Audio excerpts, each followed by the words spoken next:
we add to the fabric of this country. That should be reflected in the administration, that should be reflected in Congress.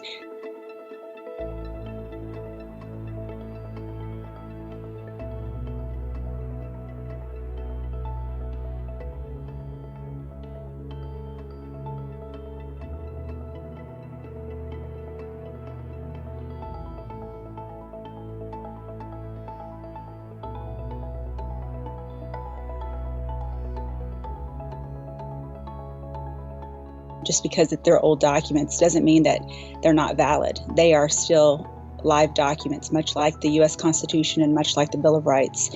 And so the unprecedented aspect is that we want to assert our treaty right to have a seat in the U.S. House of Representatives. We are a sovereign nation. We have rights under the treaty. There's no expiration date on those rights.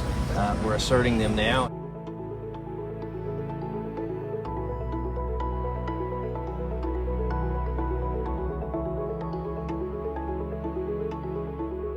Over 184 years ago, our ancestors bargained for a guarantee that we would always have a voice in the Congress. It is time for the United States to uphold its end of the bargain.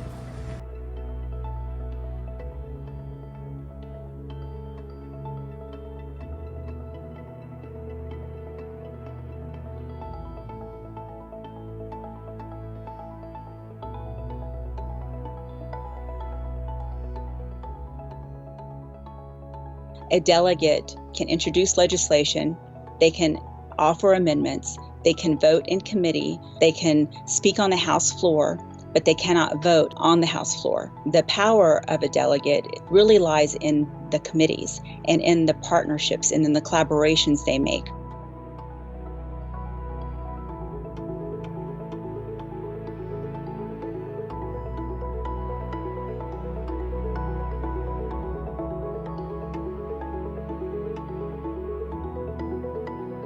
Oftentimes I get asked why, and my response typically is, why not now? I think the time is right now because the foundation has been laid. We have a more educated Congress when it comes to Indian issues. We have a more educated Congress when it comes to honoring treaty rights. I mean, there was a time when I worked in Congress, 20 years ago, when I was the only Native American on the Hill.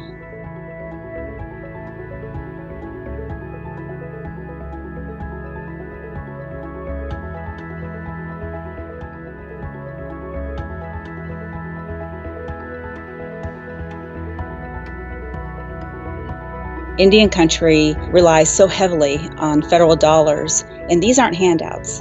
These are treaty rights as well, but none of the funding that flows through Indian country are considered mandatory. And so, for example, during one shutdown, we lost $8 million, never to be recovered again.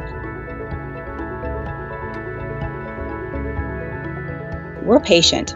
We're patient and we are willing to educate. We're willing to answer questions. We don't purport to have all the answers to the questions, but we want to be at the table.